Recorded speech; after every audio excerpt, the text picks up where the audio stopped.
오늘 우리 주시는 우리 하나님 말씀 출애굽기 3장 5절입니다.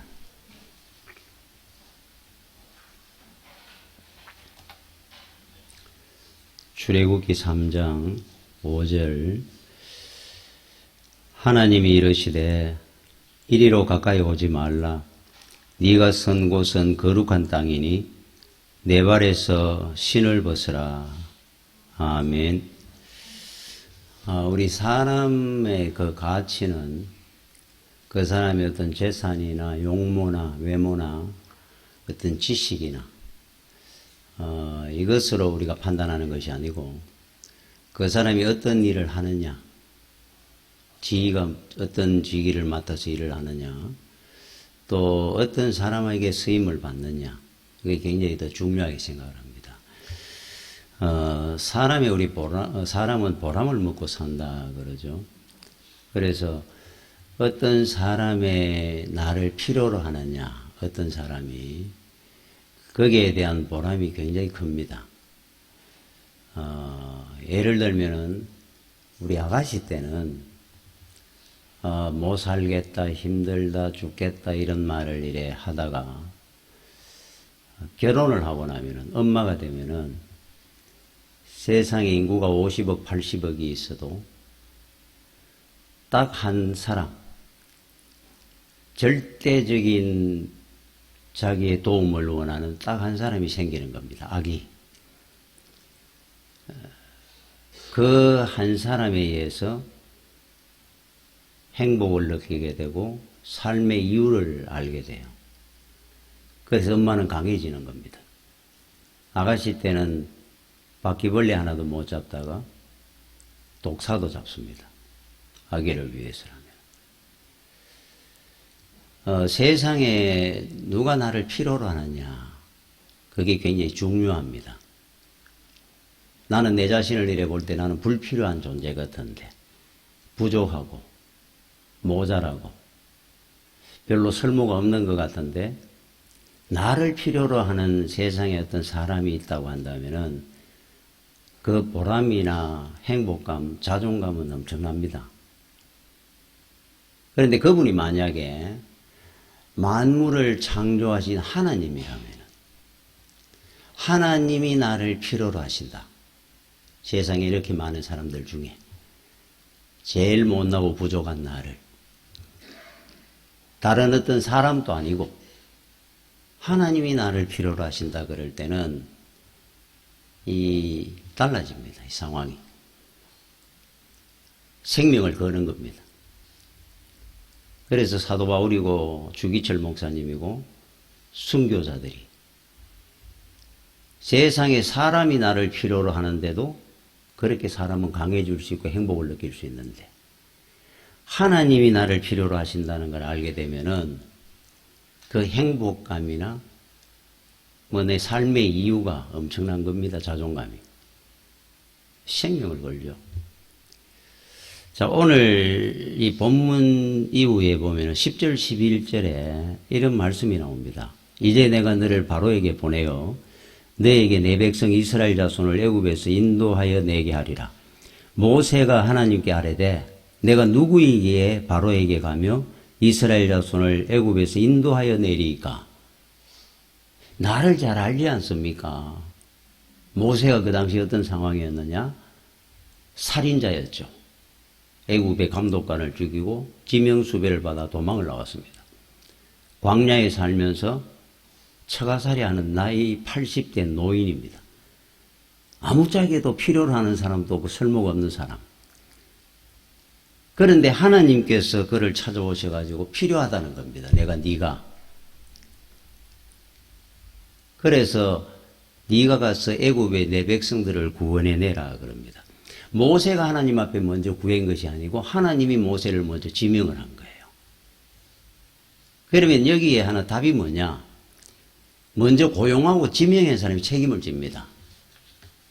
모세가 원했던 게 아니니까. 모세는 자기 자신을 잘 압니다. 내가 부족하다는 거. 나는 아무짝에도 쓸모없다는 걸. 한 번도 나를 이렇게 써달라고 말한 적도 없습니다. 자기를 알기 때문에. 그런데 하나님이 모세를 택한 겁니다. 그러면 뭐 말이 필요 없는 겁니다. 그분이 책임을 질 만하니까 결정을 했겠죠. 자, 어떻게 책임을 지느냐. 하나님이 모세 같은 사람을 들어 세워서 결국 이루고 갑니다. 우리는 그 답을 압니다. 그 이유를 아니까. 책임을 지는데, 오늘 여기 본문 뒷부분에 보면은 제가 다 읽지를 안 했습니다만은 12절에 이런 말씀이 나옵니다. 하나님이 이르시되 내가 반드시 너와 함께 있으리라. 내가 너와 함께 하면은 할 수 있다는 거예요.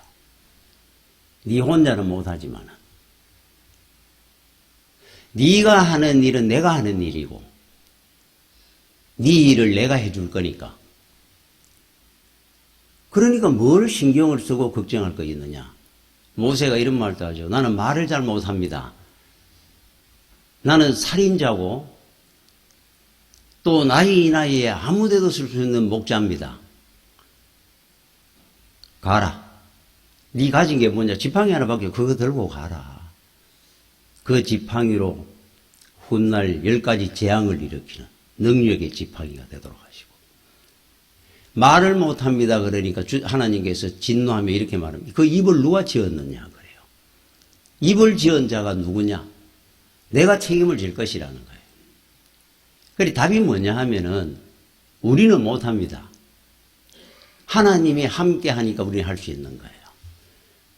그래서 나를 바라보면 우리는 아무것도 못하는데 하나님을 생각하고 바라보면 못할 일이 없어집니다.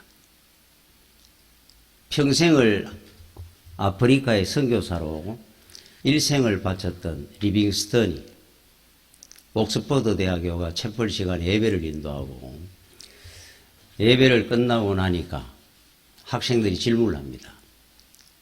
그 맹수들이 우글거리는 아프리카, 야만인들이 득실거리는 그 속에 어떻게 복음 사역을 평생 지금까지 했습니까? 질문을 했어요.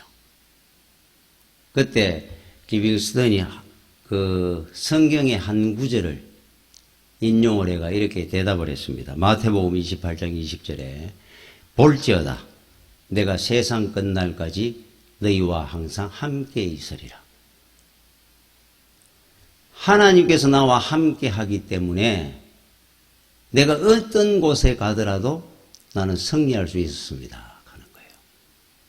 우리는 못합니다. 모세는 못하지만은 하나님이 함께 하셨으니까 위대한 지도자가 되고 그 대단한 사역을 감당했던 거예요.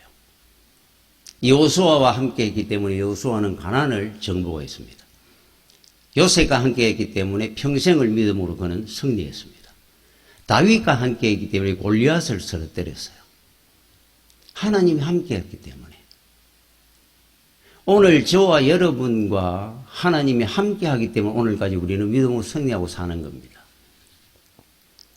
성경에 보면은 우리의 가장 큰 능력, 위로, 힘이 되는 하나님이 함께하는 그 내용들이 실제로 성경에 나옵니다.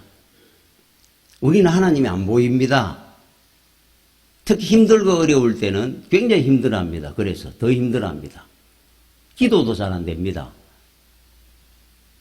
내 혼자일 것 같아요. 평상시에는 하나님이 나와 함께하는 기쁨이 있고 감사가 있고 즐거움이 있는데 어려움이 있고 나면은 하나님이 안 보이고 내 혼자일 것 같아요. 그런데 성경에 보면 구약에 여호수아 5장 13절에 15절까지 이런 말씀이 나옵니다. 이스라엘 백성 오합지졸이죠. 여호수아가 가나안 땅을 진군해 들어가는데 첫 번째 만났던 장벽이 여리고성입니다. 천의 요새입니다. 뒤에는 큰 산이 있고 앞에는 강이 흐르는 그 성벽이 엄청나게 높고 두꺼웠던 여리고성.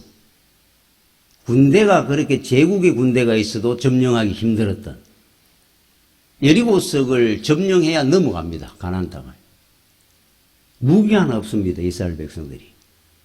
그 장애물 앞에 섰을 때 여호수아는 어떤 생각을 했겠어요? 모세는 이미 죽었고 저 여리고성을 우리 힘으로 어떻게 넘어가라는 거냐 아마 고민도 하고 갈등을 했을 겁니다. 그때 일어난 일이에요. 여호수아 5장 13절에서 15절까지 여호수아가 여리고에 가까이 이르렀을 때 눈을 들어본 적 한 사람이 칼을 빼어 손에 들고 마주 서 있는지라. 큰 한 사람이 칼을 들고 이스라엘 백성들이 오고 있는데 마주 서가 보고 있더라는 거예요. 여호수아가 나아가서 그에게 묻되 너는 우리를 위하느냐 우리의 적들을 위하느냐 아군이냐 적이냐 물었어요. 그가 이르되 아니라 나는 여호와의 군대 장관으로 지금 왔느니라 하는지라. 그리 여호수아가 그 땅에 엎드리고 하실 말씀이 뭡니까 하는 내용이 쭉 나옵니다. 나는 지금 하나님의 군대 장관으로 지금 여기 너희들의 앞에 와 있느니라 그랬어요. 주님입니다. 여리고성을 우리는 기억합니다. 이스라엘 백성이 하루에 한 바퀴씩 돌고 마지막 배는 7바퀴 돌고 소리를 지르니까 여리고성이 무너졌다. 이야, 저절로 여리고성이 무너지다. 저절로 안 무너졌습니다. 주님의 그 긴 칼로 소리를 지르는 순간에 여리고성을 팍 내리친 겁니다. 그 여리고성이 무너진 거예요. 주님이 먼저 와 계셨던 겁니다. 여리고성 앞에. 자, 여러분 인생 살다가 여리고 같은 장벽을, 장애물을 우리는 만납니다. 늘 만납니다. 엄청난 장애물도 만납니다. 기도가 안 됩니다. 힘들어합니다. 세상에 나밖에 없는 것 같아요. 그때 여러분이 기억해야 될 내용입니다. 지금 여러분 앞에, 여러분 눈에는 안 보이지만 지금은 주님이 여러분 앞에 지금 먼저 와 계십니다. 우리 보고 소리를 질러라 그럽니다. 주여! 여러분이 소리를 지르십시오. 여러분 앞에 있는 여리고 같은 장벽이 없어질 겁니다. 그거를 우리한테 가르쳐 주고자 하는 겁니다. 성도는 마지막에 한마디를 할 수 있는 것이 있어요. 주여입니다. 여리고를 무너뜨렸던 그 부르짖음. 주여. 여러분 인생 살다가 장벽을 만나거든 두려워하고 여러분 혼자가 아니라는 걸 늘 기억을 해야 돼요. 주님이 지금 먼저 와 계시고 있는데 우리 눈에 안 보인다고 그러는 거예요. 사드락 메삭 아벳노고라고 있습니다. 다니엘의 친구. 바벨론이라는 제국의 포로로부터 들려가가 고위직까지 올랐던 느부갓네살 왕 때 금신상을 만들어 놔놓고 악기 소리가 나거든 그 금신상 앞에 모두 절을 하라 그랬어요. 많은 사람들이 모든 사람이 절을 합니다. 금령이 떨어졌습니다. 절을 하지 않는 자는 용광로에 집어넣겠다고. 절을 하지 않았습니다. 이 세 사람은. 죽는 줄 알면서도. 자, 끌려갔습니다. 느부갓네살 왕이 보니까 안 돼가지고 절하면 하면 될 건데 속으로 믿으면 될 거 아니냐. 하나님이 우리를 구원하실 거고 그리 아니하실지라도 나는 절하지 않겠습니다. 그랬어요. 용광로에 집어던집니다. 용광로에 불을 7배나 더 뜨겁게 하라 그랬습니다. 얼마나 뜨거웠던지 집어던지는 사람이 타 죽었다 그럽니다. 그 세 사람을 용광로에 집어던졌습니다. 그 다음날 돼가지고 느부갓네살 왕이 아무것도 안 남았을 거 아니에요. 그냥 보러 온 겁니다. 보러 와가지고 용광로를 그 멀리서 보니까 3명을 집어던졌는데 4명이 있더라는 거예요. 그 내용이 다니엘서 3장 24절 25절에 나옵니다. 그때 느부갓네살 왕이 놀라 급히 일어나서 모사들에게 물어 이르되 우리가 결박하여 불 가운데에 던진 자는 3사람이 아니었느냐 하니 그들이 왕에게 대답하여 이르되 왕이여 옳소이다 하더라. 왕이 또 말하여 이르되 내가 보니 결박되지 아니한 4사람이 불 가운데로 다니는데 상하지도 아니하였고 그 넷째의 모양은 신들의 아들과 같도다. 3명을 집어던졌는데 4명이 있잖아. 그래요. 결박되지 아니하는 한 사람은 또 신의 아들 같더라. 그래요. 여러분 불같은 시험이나 고난이 오거든. 그래서 제가 늘 그런 말을 하죠. 제가 굉장히 좋아하는 문장이 하나 있어요. 나는 혼자가 아니다. 여러분 냉장고에 붙여놓으십시오. 나는 혼자가 아니다. 여러분은 절대 혼자가 아닙니다. 어떤 일을 겪든지 그 앞에 주님이 먼저 와 계시고 어떤 불같은 어려움이 있어도 여러분 홀로 가는 길이 아니고 주께서 우리와 함께하고 계실 겁니다. 머리털 하나 상하지 아니하도록. 그래서 우리는 믿음으로 승리하는 겁니다. 연약하고 부족하지만은. 두 번째, 우리 하나님께서 부족한 우리에게 하시는 말씀이 하나 있어요. 믿으라는 겁니다. 믿음. 그래서 10가지 재앙이라든지 홍해가 갈라지라는 거지 이런 걸 왜 보여주셨냐 하니까 믿음을 더하게 해주려고 보여주신 겁니다. 우리는 하나님을 믿습니다. 그래서 오늘도 예배를 드리러 왔습니다. 그런데 여러분들은 어느 정도를 믿습니까? 우리는 하나님을 믿는다고 하면서 과연 어느 정도로 믿느냐? 여러분 중국 삼국지에 소설 중에 삼국지에 보면은 적벽대전이 중국 삼국지에 아마 절정일 겁니다. 조조의 150만 군대를 제갈공명의 화공으로 전멸시켰던 사실 여러분 사건을 알 겁니다. 적벽대전에 패배를 했던 조조가 도망을 갑니다. 탈출을 해가지고 자기 가까운 부하 몇 명 살아남은 사람하고 이제 도망을 가요. 그때 이 제갈공명이 유비와 함께 있는 장비, 관운장 이런 사람을 불러가지고 너는 어디에서 매복을 하고 있고 너는 어디에 있어라. 이제 지시를 합니다. 조조를 잡기 위해서. 그때만 해도 장비라든지 관운장이라든지 이런 사람이 제갈공명을 신뢰를 안 했습니다. 불만이 많았습니다. 어디서 와가지고 말이야 자기가 지시를 하고 하니까 시기도 났고 말을 잘 안 들었어요. 불통하에. 자, 그런데 적벽대전에서 화공으로 전멸시키는 거 보니까 조금은 신뢰가 가기 시작을 했습니다. 그런데 나중에 지시를 하는데 관운장한테 도망을 가면 화용도라는 곳을 지나가야 되는데 산길이 있고 평지가 있습니다. 화용도를 지나가고 도망을 갈 거다. 반드시 조조는. 그때 관운장에게 이렇게 지시를 하면 너는 산길에서 숨어가지고 있으면서 모닥불을 피워놓고 있어라. 그러면 반드시 그 길로 조조가 도망을 나올 거다. 그러면 잡으면 된다. 가르쳤어요. 아니 이해를 하기에 모닥불을 피워놓으면 사람이 있는 줄 알 거 아닙니까? 평지는 조용하고 그럼 여기는 매복이 있다는 걸 알 건데 불 피워놔놓고 기다리면 그쪽으로 온다 그러니까 말이 안 되잖아요. 그러니까 내 말을 듣고 해보십시오 그랬어요. 그 앞에 조조가 섰습니다. 양갈래길에. 이쪽은 평지고 이쪽은 산길입니다. 산길에 보니까 불을 피워놨습니다. 연기가 납니다. 부하들이 그럽니다. 저쪽에는 보니까 매복이 있는 것 같고 이쪽 길을 가야 될 것 같습니다. 그때 조조가 했는 말이죠. 실적허요 허적실이라. 있는 것 같으나 없는 것이고 없는 것 같으나 있는 것이다. 이제 자기는 한 수위라는 거예요. 자기가 있다고 모닥불 펴놓고 있는 사람이 어디 있겠느냐. 그래 이 길에는 적이 없고 모닥불이 없는 저 길에는 적이 매복되어 있을 거다. 그리 제갈공명은 한 수위를 생각하는 조조보다 한 수위였던 거예요. 산길로 오다가 관운장한테 붙들립니다. 이 사건 이후로 조조의 장비라든지 관운장이라든지 부하가 제갈공명의 말이라 그러면은 죽으라 하면 죽고 들어가라 하면 들어가고 나오라 하면 나오고 불 피우라 하면 불 피우고 불을 끄라 하면 불 시킨 대로 다 했어요. 제갈공명 말이라 하면 무릎을 꿇고 들었습니다.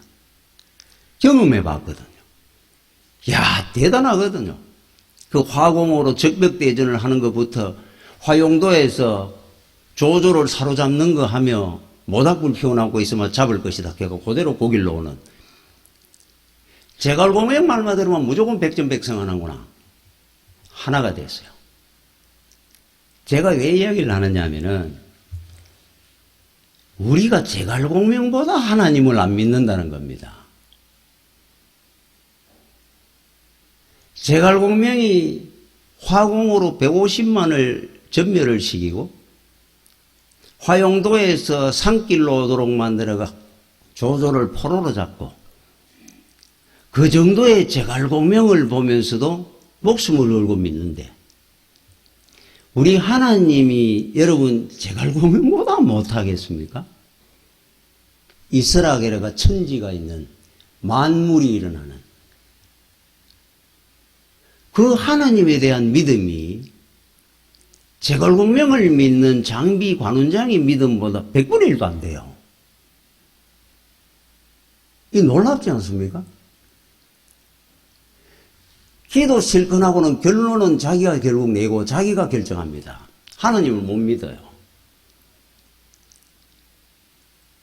그래서 제가 드리는 말씀입니다. 하나님은 하나님을 믿으라 그럽니다.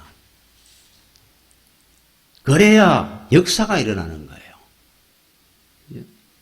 하나님이 우리와 함께 한다는 것을 믿고 그래서 여러분에게 제가 늘 하는 건 나는 혼자가 아니다. 얼마나 든든합니까? 저는 이 말을 할 때마다 너무너무 든든해요. 힘들고 어려울 때. 그래 나는 혼자가 아니다. 주님이 내 편이고 나와 함께하고 계시는데 내가 어디서 무너질 수 있단 말이냐.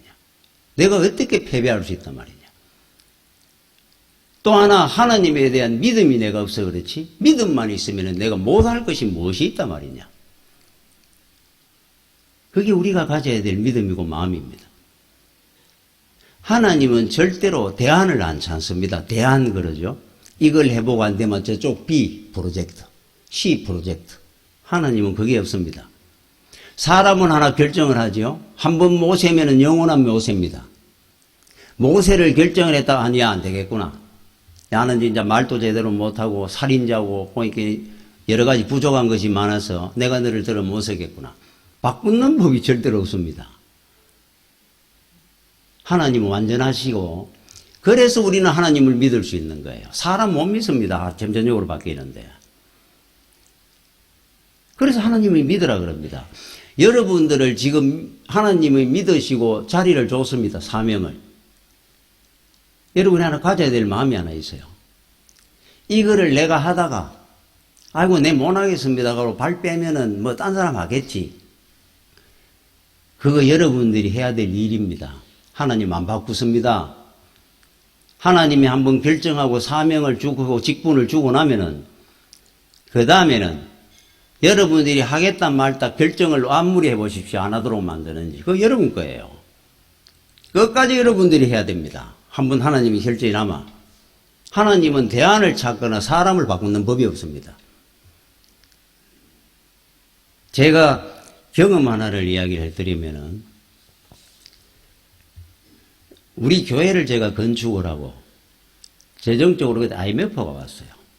건축을 하고 교회를 딱 짓고 입당 예배 드리는 그 해에 97년도 12월 달에 다 짓고 1월 첫째 주에 여기 예배를 드리려고 그러는데 97년 말에 IMF가 왔어요. 교회 재정적으로 좀 어려웠습니다. 야, 상당한 어려움이 왔어요. 그래서 1년을 버티다가 교회 유지가 이래갖고는 정 어렵겠다. 그래서 제가 그 당시에 장로님 두 분을 불러가지고 이대로 가면은 제만 고통당하면 될 일을 내가 책임자니까 온 교인이 함께 고생을 해야 됩니다. 그 당시에 여러분들한테 저는 이런 표를 하나도 안 냈으니까 결국은 못 갈 거니까 저 혼자 책임지면은 온 교인들이 아무것도 없이 그냥 편안하게 살 수 있습니다. 우리 교회가. 그러니까 제가 책임을 지겠다고. 제가 책임자라고 생각했으니까 그 당시에. 하나님이 나한테 맡기는 일을 내가 책임을 져야 된다. 그래서 처음에 말리는 신하가 나중에 어쩔 수 없으니까 그렇게 하십시오. 자, 교회에 이제 광고를 냈습니다. 세 교회가 나왔어요. 전부 가깝습니다. 교회를 다 지을 만한, 지으려고 하는 교회들이었어요. 자, 첫 번째 교회가 나왔습니다. 바로 우리 동호백화점 쪽에 가까이 있었습니다. 교회를 개척에 얼마 안 돼 막 부흥해 나가는 이름 있는 목사님이셨어요. 그 교회가 우리하고 이야기가 되었습니다. 그래서 오기로 결정을 했는데 딱 2달 뒤에, 그래서 2달간 제가 정리를 하겠습니다. 저는 나가는데 위로음이고 일은 한 번 필요 없으니까 그냥 뜨면 된다. 그리고 오시기만 하면 됩니다. 오면은 끝입니다. 모든 것이 다 해결이 돼요. 그래서 그분이 그러겠다.